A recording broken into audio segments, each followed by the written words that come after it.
Alhamdulillah, alhamdulillahilladzi khalaqal mauta wal hayata liyabluwakum ayyukum ahsanu amala. Alhamdulillahilladzi anzala 'ala 'abdihi al-kitab wa lam yaj'al lahu 'iwaja. Asyhadu an la ilaha illallah wa asyhadu anna Muhammadan 'abduhu wa rasuluh. Allahumma salli wa sallim wa barik ala nabiyyina Muhammadin wa ala alihi wa ashabihi wa man tabi'ahum bi ihsan ila yaumil din. Bapak-bapak, jamaah salat maghrib, salat isya yang dirahmati Allah Subhanahu wa taala. Alhamdulillah, hari ini kita berada dalam hari yang istimewa, hari yang mulia, Sayyidul Ayyam, yaitu malam Jumat. Nabi Sallallahu Alaihi Wasallam menunjukkan bahwa malam Jumat ini menjadi penghulunya di antara hari-hari Jumat. Setiap amal dan setiap kebaikan yang kita lakukan di Sayyidul Ayyam ini, Allah melibatkan pahalanya dan insya Allah menjadi keberkahan bagi setiap orang yang beramal. Oleh karenanya tidak aneh kalau di hari Jumat ini atau pada malam Jumat ini orang banyak berebut berkah, sehingga ada kegiatan-kegiatan yang menyangkutkan dengan keberkahan ini dengan kegiatan Jumat berkah. Dan memang tidak salah karena Nabi Sallallahu Alaihi Wasallam memberikan pendefinisian tentang keistimewaan hari Jumat. Namun demikian bukan tidak ada berkah pada hari-hari lainnya. Hari-hari lainnya pun sama memiliki keberkahan dan tentu Allah berikan kebaikan pada setiap orang yang beramal. Sehingga kita dalam setiap beramal tentu tidak harus menunggu hari Jumat. Tetapi kalau bisa jadikan setiap hari itu adalah hari yang berkah. Senin berkah, Selasa berkah, Rabu berkah, bahkan Minggu atau Ahad pun harus menjadi Ahad yang berkah, di mana kita tidak pernah menunggu keberkahan itu hanya pada hari Jumat saja, tetapi memanfaatkan setiap umur, kesempatan, hari dan waktu untuk beramal, karena semuanya insya Allah akan mendatangkan keberkahan bagi kita. Salawat dan salam semoga tercurah kepada Nabi Muhammad Sallallahu Alaihi Wasallam, sunnah kita, semoga Nabi kita semuanya, kita semuanya termasuk orang yang dikumpulkan di oleh Allah bersama Nabi Muhammad Sallallahu Alaihi Wasallam. Hari ini kita juga berada di penghujung akhir tahun ini, Pak. Ya, ini hari ini kita ada di penghujung akhir tahun. Zulhijjah, penghujung akhir tahun Hijriah. Penghujung akhir tahun Hijriah. Berapa sekarang Hijriah? Tidak tahu. Sudah ada.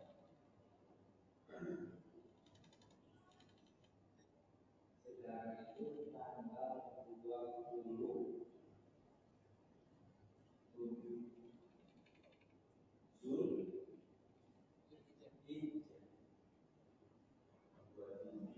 28, 29. Berarti tinggal beberapa hari lagi, berarti 2 hari lagi sudah memasuki tahun baru.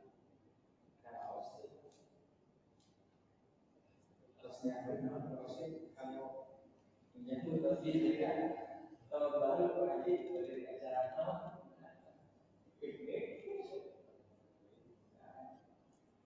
Ini bukan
harus nyampe non proyek kalau menyambut lagi ya tahun baru Pak Haji boleh acara tahun piknik ya.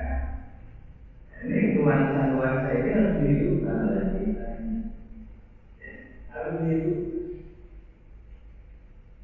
Terkadang sangat kontras perbedaannya ketika kita menghadapi tahun-tahun Masehi.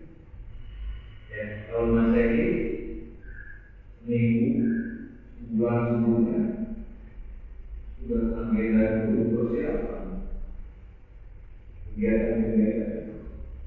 Ya, pada hari hanya semua orang bersiap untuk menyambut tahun baru,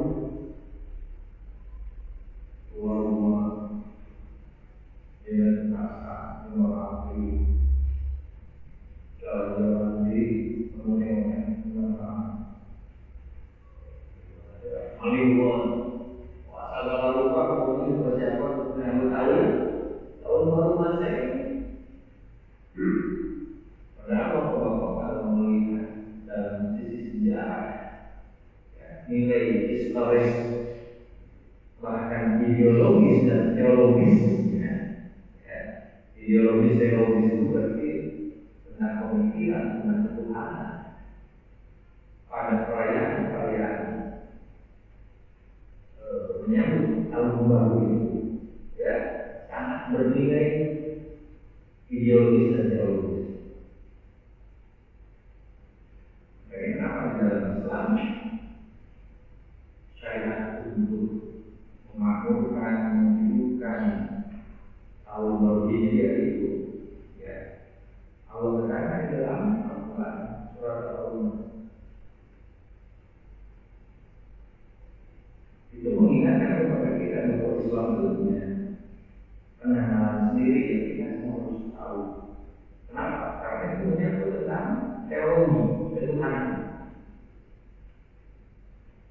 Pun begitu, dalam historinya, dalam sejarahnya, penanggalan Masehi pun sangat erat kaitannya dengan teologi agama lain, ya, agama lain.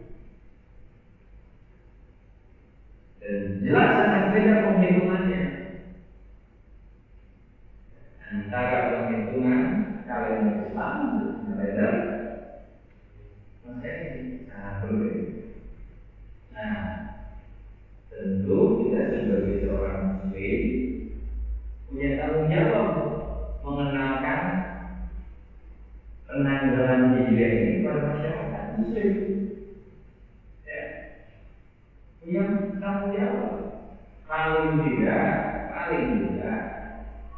ya kita harus tahu lah nama-nama bulannya gitu. Kalaupun nggak hafal dengan tanggalnya, karena memang perbedaannya sangat jauh kan. Sekarang tanggal 7 tanggal 4, ya. Sekarang tanggal 4. Sementara Hijriah sudah tanggal 20 berapa hari itu? Hampir seminggu kan? Hampir seminggu perbedaannya. Nah, ini yang bagi kita ada kewajiban menyiarkan hal ini. Maka ironisnya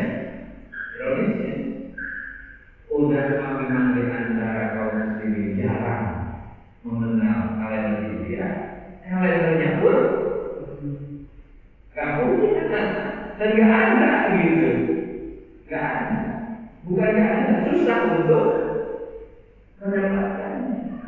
Ini juga harus dinilai sebagai sebuah strategi, ya, strategi untuk menjauhkan umat Islam untuk tidak mengenal kalender Hijriah.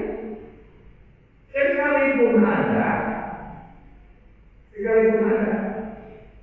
tetap nge-share dan harganya cukup lumayan mahal, 20.000, 50.000 katanya. Yang saya cetak itu hanya lewat cetak itu dijual 20.000. Kenapa mahal? Karena biaya cetaknya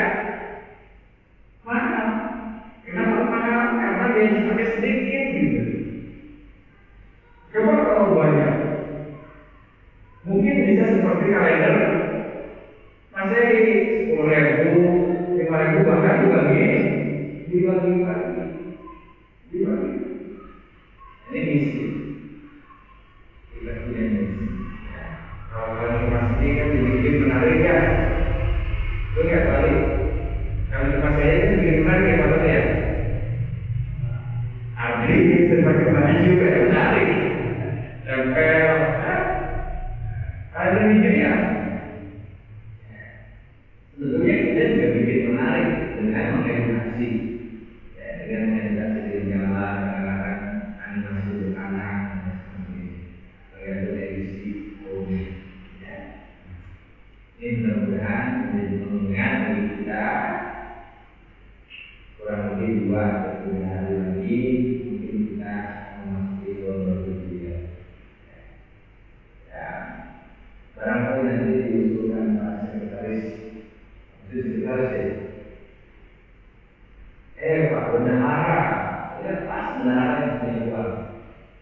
Ya, diusulkan di masjid ini tidak ada kegiatan.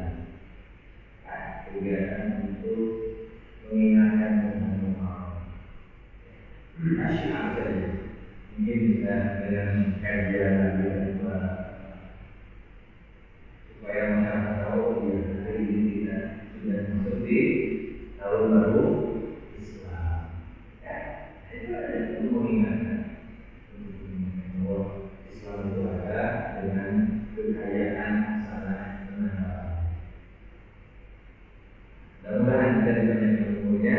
Besok itu berarti kalau panjang umur masuk di tahun 1440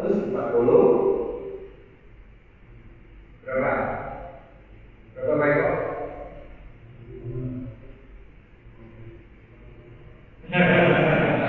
Salah. 45 itu sekarang. 45 itu sekarang. Besok 46. Ya. Hijriah. Berarti itu mengingatkan kita pada sebuah sejarah. Sejarah apa?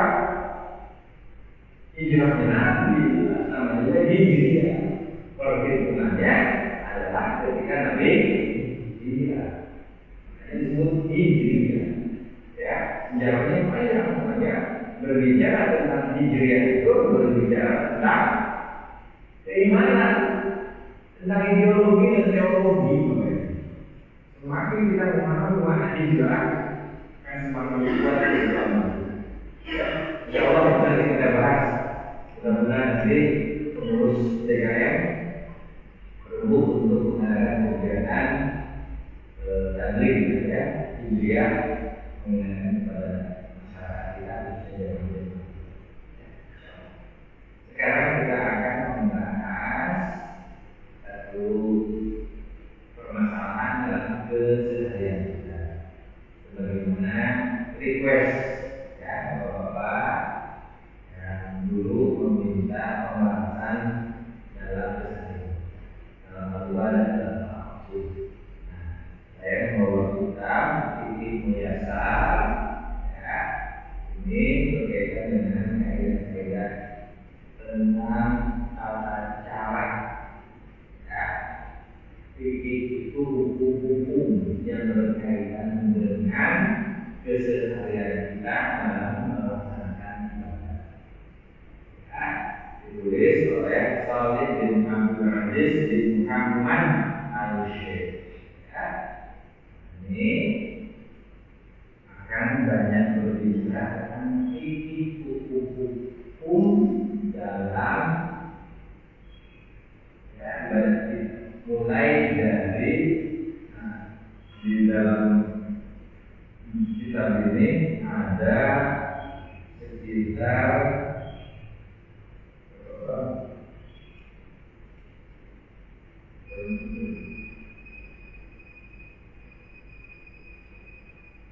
sampai 31 bab ya, sampai 31 bab.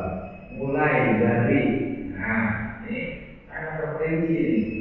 Mulai dari bab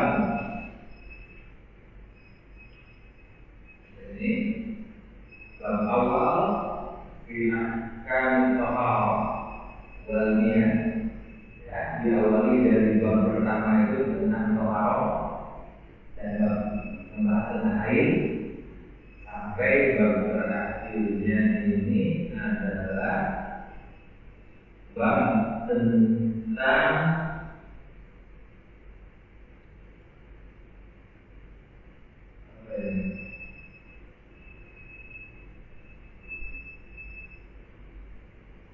jinayah, iya, ya, hukuman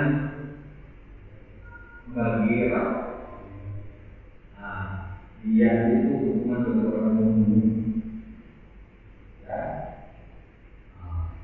Nah, berarti banyak sekali dari mulai bab bersuci sampai hukum pada orang yang bermaksiat, ya, dan hukum orang yang membunuh jinayah, ya, menang, terus bab itu banyak berkaitan dengan nikah, ya, ada terus tentang muamalah banyak karena sudah ya, haji ada semua jual beli, ya, ada semua. Jadi kita akan bahas satu sedikit demi sedikit, mudah-mudahan jadi koma itu aja. Kalau di belakang mau tentang apa tadi? Di belakang tentang al-Baqinah Nawawi. Kita akan masuk sekarang memulai kita kecuali nanti dalam pertemuan-pertemuan yang tengah ketika ada sesuatu yang sifatnya update itu aja kita bahas yang apa yang update, ya. Ini update-nya kalau diri aku, tapi nanti lah mungkin yang kalau diri nanti diskusikan. Sekarang kita masuk dalam bab awal. Jadi bab awal kita bab tentang toharoh ini dibagi menjadi 10 bab. 10 bab sampai kemudian dari mulai toharoh bersuci dulu sampai kemudian bersucinya haid dan nifas. Nah, ini kita akan masuk pada bab awal, yaitu fi ahkam toharati wal miyah. Kalau modulnya ini sebetulnya kita buat ringkasannya saja yang saya bawa ini, ringkasannya. Dan yang lebih tebal lagi ini Bulughul Maram. Bulughul Maram juga ini kitab yang paling tinggi. Nah, kalau Bulughul Maram lebih terperinci, Pak. Bulughul Maram itu kajiannya hadis itu hadis. Jadi membahas satu hadis dijelaskan oleh hadis, gitu. Ya. Kalau yang ini hanya pada definisi saja. Ini 21 bab banyak, tapi bukunya kitabnya tipis, hanya sedikit-sedikit saja. Tapi kalau Bulughul Maram ini syaratnya Bulughul Maram itu berapa jilid? Ini syaratnya. Nah, itu berkaitan dengan tinggi juga yang membahas dari satu hadis ke hadis yang lain. Aku sama ini kajian. Baik, kita masuk ke bab toharoh. Saya yakin bab toharoh ini kan bapak-bapak juga sudah memahaminya, sudah mendengarnya. Apa makna toharoh yang kita ketahui, Pak? Bersuci, ya, bersuci. Makanya ada hadis Nabi Shallallahu Alaihi Wasallam menunjukkan kepada pentingnya bersuci, yaitu at-tuhuru syatrul iman. Dari kata toharoh, at-tuhuru, toharoh itu bersuci itu syatrul iman, ya, bagian dari iman. Ya. Terus kemudian dalam redaksi hadis yang lain lebih familiarnya kita lebih mengenal dengan kalimat an-nado patu, ya, an-nado patu minal iman. Nah, itu diambil dari kalimat at-tuhur, menunjukkan tentang pentingnya bertoharoh, ya, menunjukkan pentingnya dengan toharoh, bahkan menjadi menjadi bagian dari keimanan, menjadi bagian dari keimanan. Siapa saja yang mampu dia menjaga kesuciannya, berarti dia akan bisa melaksanakan ibadahnya dengan baik. Ya. Dan siapa saja yang dia tidak bisa menjaga kesuciannya, kebersihannya, tentu ibadah-ibadahnya ini tidak akan diterima oleh Allah Subhanahu wa Ta'ala. Kenapa? Masuk, ya. Kata para ulama, kita ini tohar. Kata ulama, makna tohar itu adalah al-tuhu at-toharatu yang mafatihus sholat. Jadi sebelum masuk kepada sampai kemudian bersucinya haid dan nifas. Nah, ini kita akan masuk pada bab awal, yaitu fi ahkam taharati wal miyah. Kalau modulnya ini sebetulnya kita melihat ringkasannya saja yang saya bawa ini, ringkasannya. Dan yang lebih tebal lagi ini Bulughul Maram. Bulughul Maram juga ini kitab yang paling tinggi. Nah, kalau Bulughul Maram lebih terperinci, Pak. Bulughul Maram itu kajiannya hadis itu hadis. Jadi membahas satu hadis dijelaskan oleh hadis, gitu. Ya. Kalau yang ini hanya pada definisi saja. Jadi 21 bab banyak, tapi bukunya kita lihat tipis, hanya sedikit-sedikit saja. Tapi kalau Bulughul Maram ini syaratnya Bulughul Maram itu berapa jilid? Ini syaratnya itu berkaitan dengan tinggi juga yang membahas dari satu hadis ke hadis yang lain. Apa sama ini kajian? Baik, kita masuk ke bab taharah. Saya yakin bab taharah ini kan bapak-bapak juga sudah memahaminya, sudah mendengarnya. Apa makna taharah yang kita ketahui, Pak? Bersuci, ya, bersuci. Makanya ada hadis Nabi Shallallahu Alaihi Wasallam menunjukkan pada pentingnya bersuci, yaitu at-tuhuru syatrul iman. Dari kata taharah, at-tuhuru, taharah itu bersuci itu syatrul iman, ya, bagian dari iman. Ya. Terus kemudian dalam relasi hadis yang lain lebih familiarnya kita lebih mengenal dengan kalimat an-nado patu, ya, an-nado patu minal iman. Nah, itu diambil dari kalimat at-tuhur, menunjukkan tentang pentingnya bertoharah, ya, menunjukkan pentingnya dengan toharah, bahkan menjadi bagian dari keimanan, menjadi bagian dari keimanan. Siapa saja yang mampu dia menjaga kesuciannya, berarti dia akan bisa melaksanakan ibadahnya dengan baik. Ya. Dan siapa saja yang dia tidak bisa menjaga kesuciannya, kebersihannya, tentu ibadah-ibadahnya ini tidak akan diterima oleh Allah Subhanahu wa Ta'ala. Kenapa? Masuk, ya. Kata para ulama, kita ini tohar. Kata ulama, makna tohar itu adalah al-tuhu at-toharatu yang mafatihus sholat. Jadi sebelum masuk kepada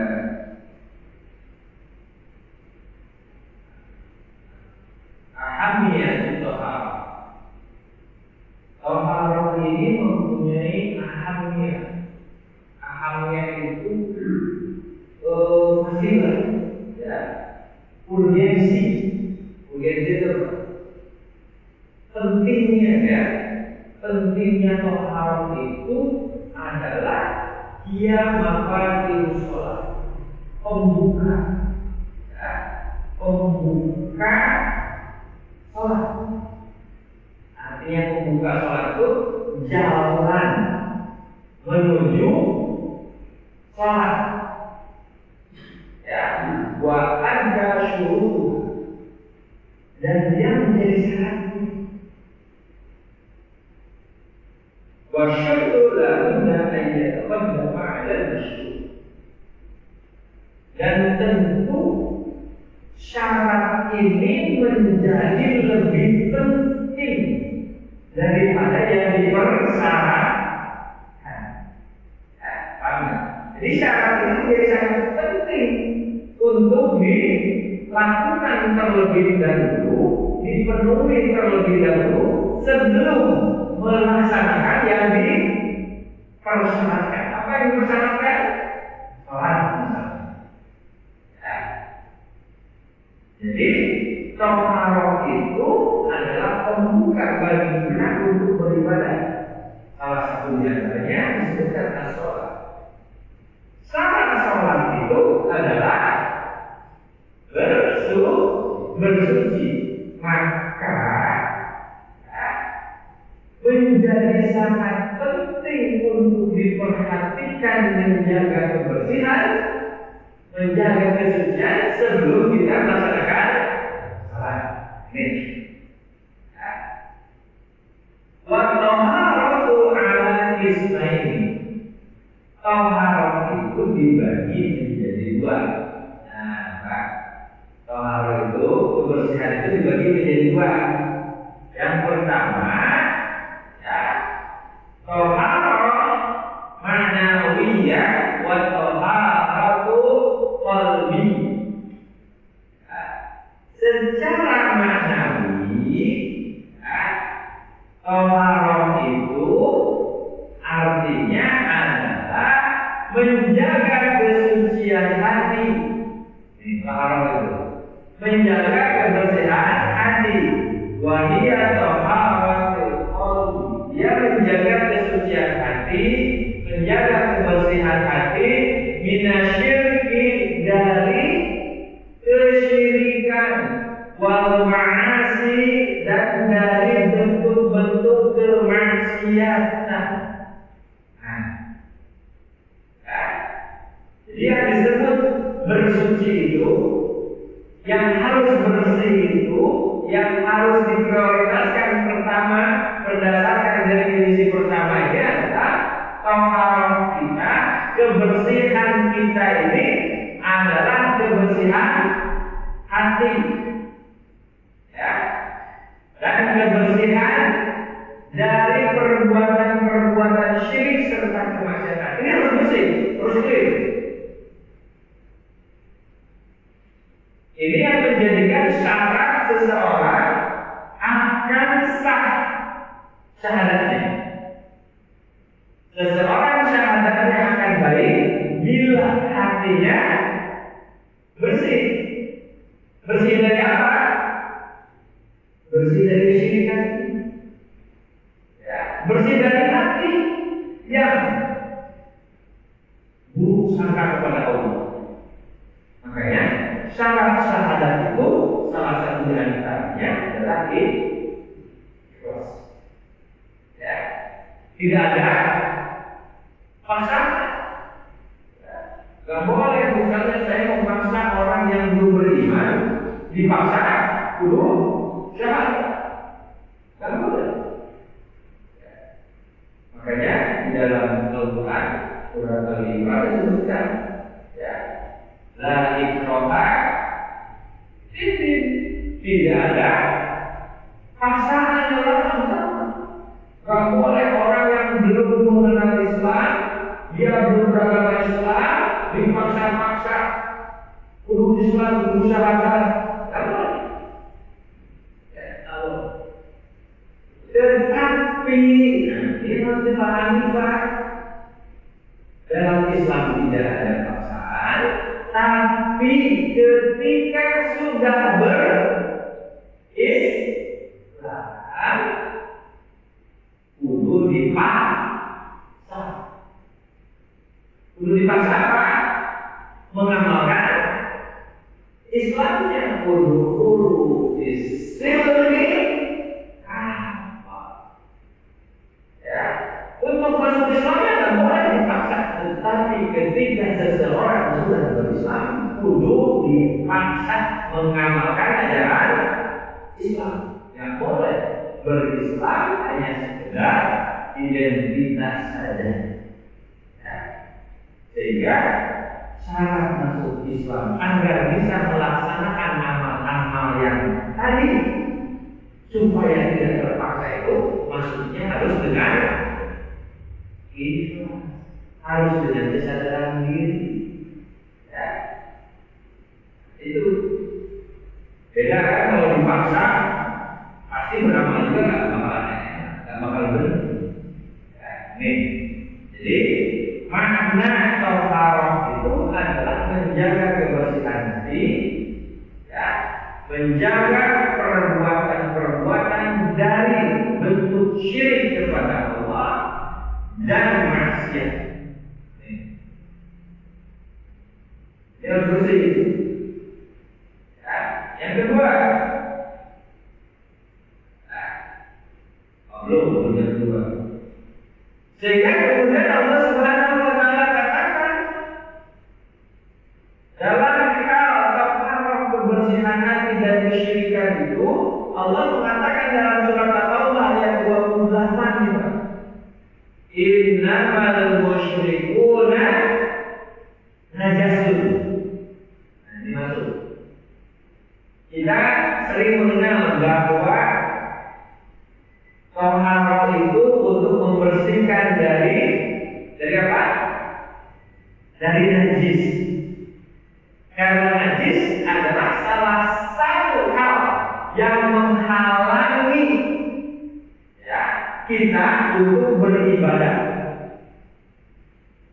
Nah, dalam konteks hati yang najis itu Allah sebutkan contohnya. Siapakah orang yang najis itu? Yang dalam konteks dia ada kesyirikannya. Kata Allah, innamal musyrikun, orang-orang yang musyrik itu adalah najasun. Ya. Orang musyrik itu najis. Siapa orang musyrik itu? Orang musyrik itu adalah orang yang melanggar aturan Allah. Termasuk disebut musyrik itu adalah orang-orang yang berada di luar agama Islam. Makanya orang-orang yang berada di luar agama Islam tidak boleh berdiam diri dulu masuk ke dalam masjid. Kenapa? Najis. Najisnya najis apa? Najisul khulud. Ya, bukan najis apa? Bukan kulit tanpa anda.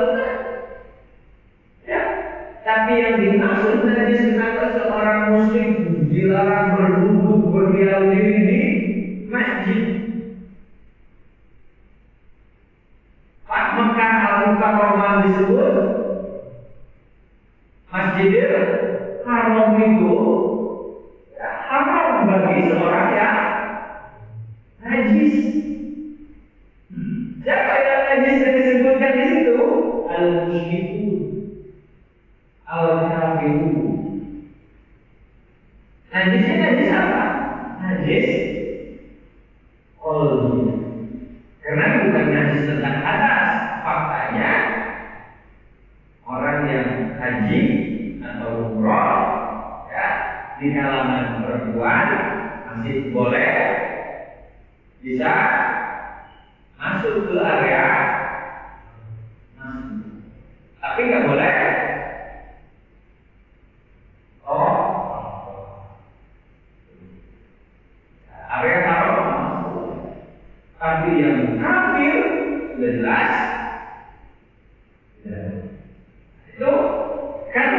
mereka memiliki najis kolbiah tadi, ya, kekafiran.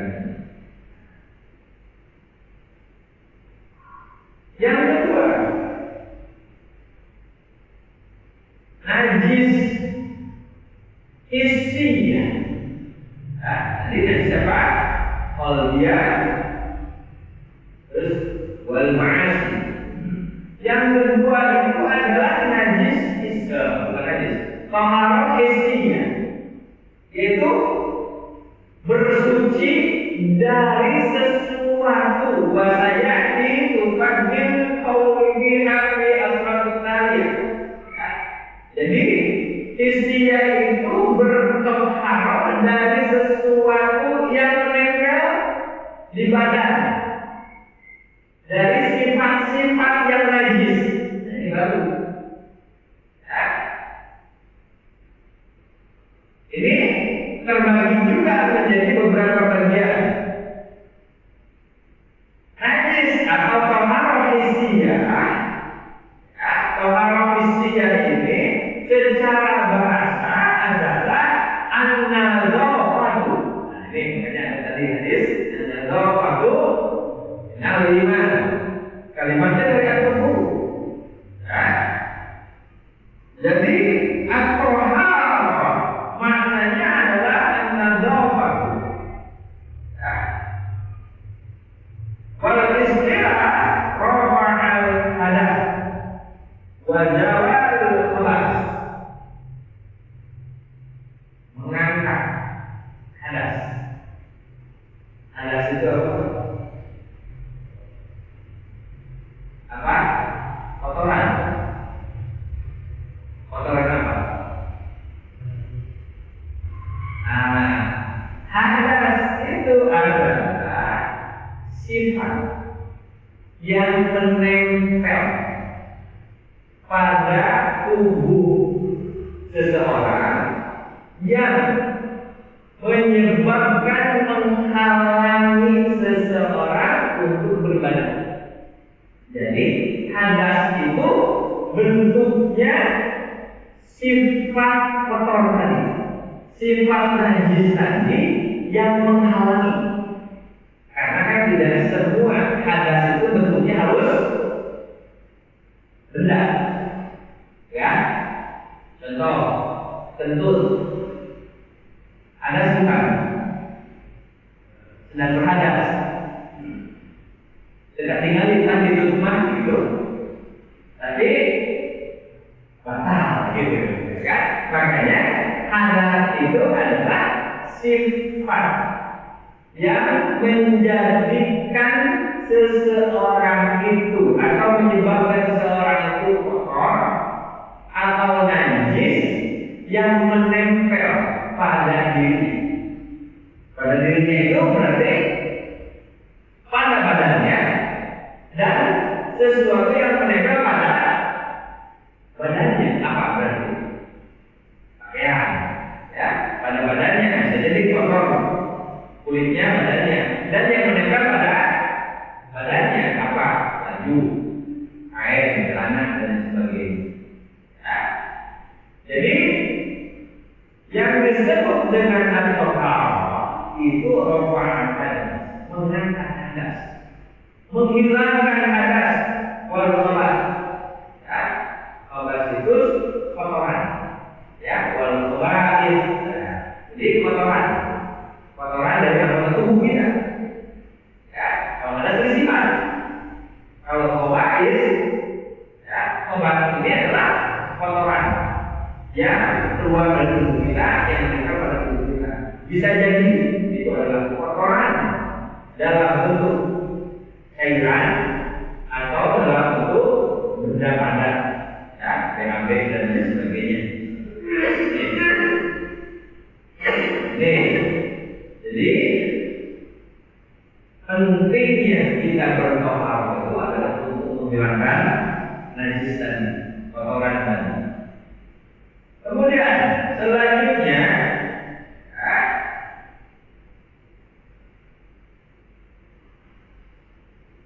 hadas ini, ya Pak, Tidak apa wasifatul ma'in minas sholati bil istima'il mah. Hadas ini bisa dihilangkan sehingga kemudian kita bisa melaksanakan sholat dengan alat yang bisa membersihkan kotoran dan najisan. Kira-kira alat yang bisa membersihkan kotoran dan najis itu apa?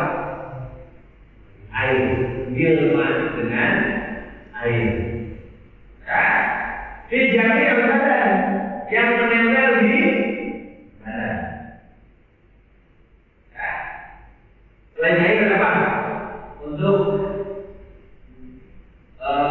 bertaruh tanah, apa lagi? Debu, ya, apa lagi?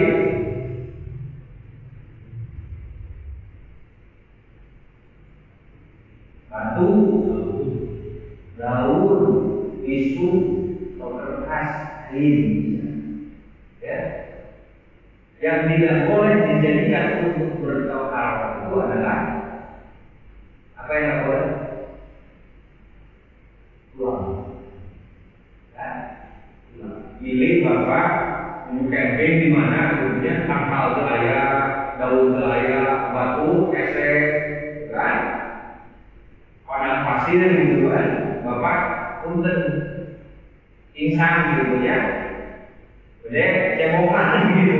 Selaya itu, makanya pada petanda, makin bolong mungkin, makin petanda ya. Ya, pakai apa? Gak ada apa-apa gitu kan. Menemukan biasanya kalau di padang pasir ada misalnya bekas makanan binatang, itu tulang itu nggak boleh, nggak boleh. Oh tulang masukin ayam, jadi kan gitu kan, masukin daging bakso gitu, nggak boleh. Kenapa nggak boleh?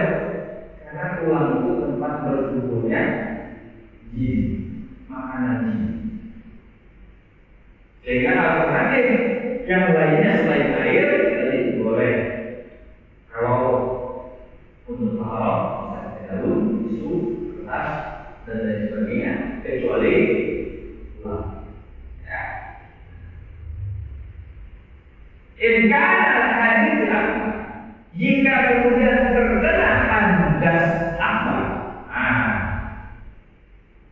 wa in kana hadasan akbar.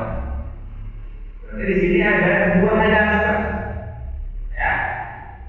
Ada hadas besar dan hadas kecil. Nah, ini ada penjelasannya. Coba pemahaman Bapak yang disebut hadas kecil apa? Nah, hadas kecil itu sesuatu yang tadi yang sifat, bentuknya sifat, ya, bentuknya sifat yang dia bisa menempel di badan, bisa menempel di badan. Apa contohnya? Air kencing, air seni itu hadisnya ada besar ada kecil. Mohon maaf, BAB besar kecil. BAB itu masuk ke dalam ada kecil. Ya, karena dia berada dalam nempel saja. Ya. Tetapi yang disebut hadas besar itu adalah sesuatu yang kemudian menjadi ini kalau BAB itu ada dua persepsi ya, bisa masuk besar, masuk kecil. Tapi yang para ulama Roji sepakat yang disebut hadas besar itu sesuatu yang keluar perolah dan tubuh. Seperti apa? Orang yang gajma, apa itu namanya? Hadas gajma itu apa? Junub junub, orang yang junub, seorang wanita itu harus besar. Kalau BAB kenapa disebut kecil? Karena BAB itu bisa dibersihkan melalui wudhu. Ya, karena kan Bapak mohon maaf kalau yang BAB mau sholat nggak perlu mandi, nggak harus mandi. Tapi kalau Bapak jima dulu mau sholat, wudhu doang boleh korupsi lantaran subuh tiris. Aduh tiris, Tuhan, wudhu boleh nggak? Ya boleh. Harus mandi. Itulah kenapa BAB itu masuk dalam dua kategori. Kenapa? Masuk besarnya karena dia terolah dalam tubuh, tidak menempel. Ya, kalau yang menempel misalnya najis yang kotoran nempel di kulit, ya, tentu itu asgor. Ya. Kalau yang terolah dalam tubuh nempel, ya, dan dia ada pada diri badannya, ya, disebutkan di dalam penjelasannya ini adalah dia pinjami badan. Dia berada dalam tubuhnya. Ya, boleh.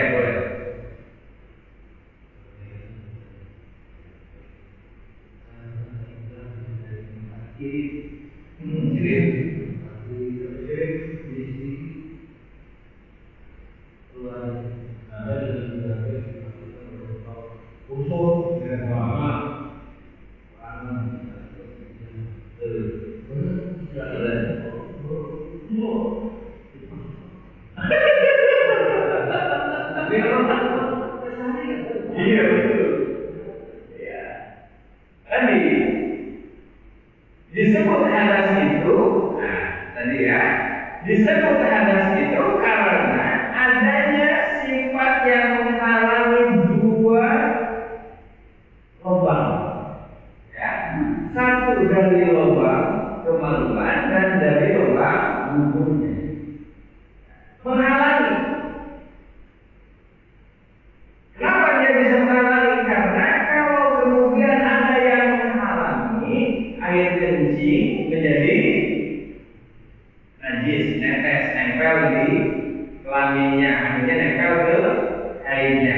Berarti menunjukkan sesuatu yang sifatnya sedikit pun najis, termasuk yang menghalangi di jalurnya bubur. Ya, di jalurnya bubur. Jangan walaupun dengan belum selesai, ya, cipir ya, cipir itu orang malam ya, bersih ya, sakit walaupun dia keluar seketik gitu kan, tapi dia menjadi penghalang untuk keluarnya jalur, ya, kotoran tadi. Itu menjadi sesuatu yang disebut dengan hadas. Apakah masuk dalam kategori hadas? Masuk dalam kategori. Sehingga disebut hadas itu ukurannya kecil maupun besar selama dia sifatnya, ya, menempel pada tubuh kita, pada badan kita, atau hadas.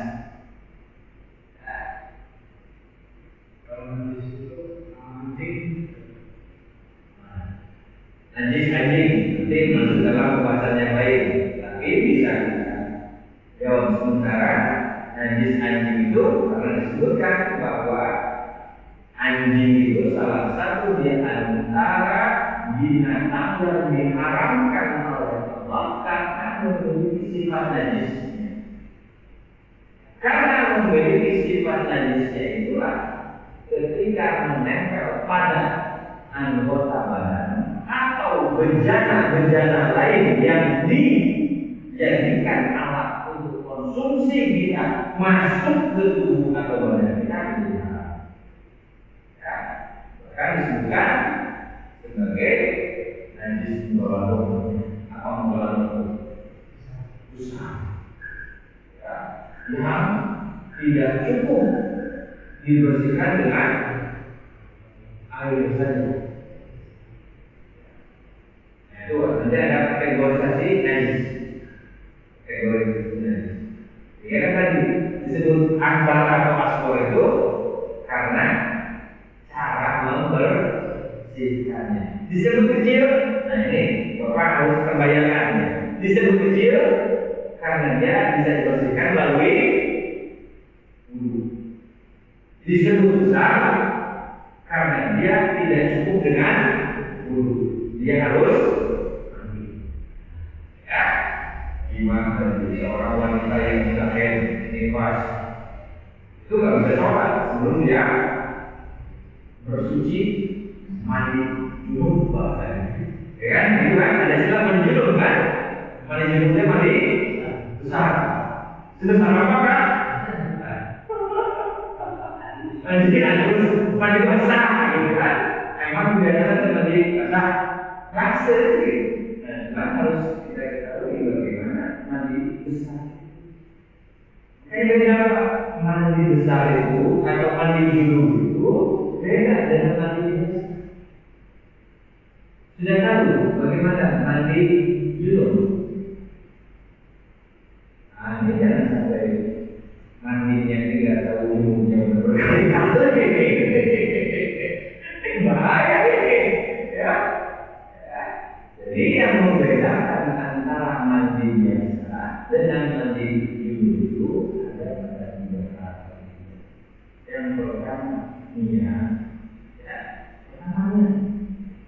Yang kedua prakteknya diawali dengan wudhu, ya. Dan yang ketiganya yang tertib dalam ya, tidak lagi sudah menyentuh dari anggota kemaluannya lagi. Kalau menyentuh kemaluannya lagi harus wudhu lagi. Ya. Yang paling mencolok pembedaannya antara niat dan wudhu. Sehingga bapak-bapak kalau pernah mengikuti kegiatan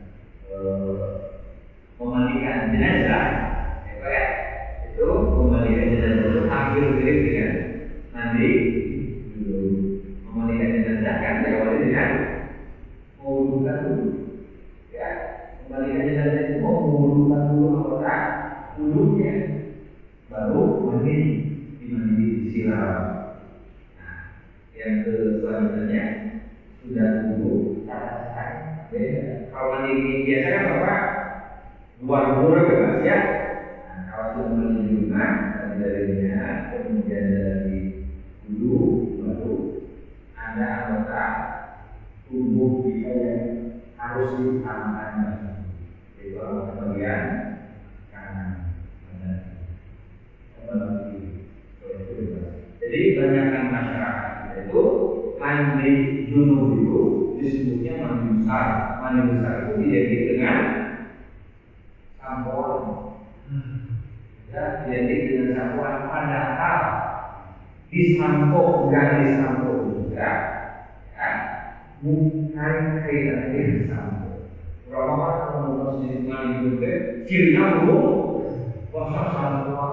Memang harus basah, mandi junub memang harus basah semuanya pak. Harus mandi junub ya, cuma tidak harus sampo. Nah, apakah ada sampo zaman dulu? Jadi bukan tentang disampo atau tidak disampo. Yang terpentingnya itu adalah tadi satu awal dirinya, kedua kemudian di awalnya, wudhunya, ketiga caranya tadi basuh kanan. Tapi memang harus dibasuh, makanya seorang perempuan yang junuban, seorang perempuan yang junub itu, ini perempuan yang nanti sampaikan ke istrinya. Seorang perempuan yang junub yang rambutnya panjang ketika mandi junub harus dibuka supaya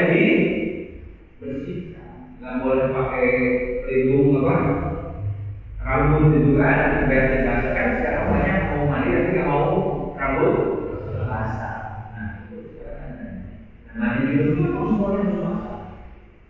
Beda kalau mandi biasa bapak nggak perlu guyuran juga apa. Sekali lagi kita tentang sampo ya, bukan tentang sampo. Ini saja dulu. Nanti kita akan membahas lagi tentang anwar membahas macam-macam najis. Ya. Jadi insyaallah yang akan datang mudah-mudahan dari kita akhiri dengan doa para ulama. Subhanallah.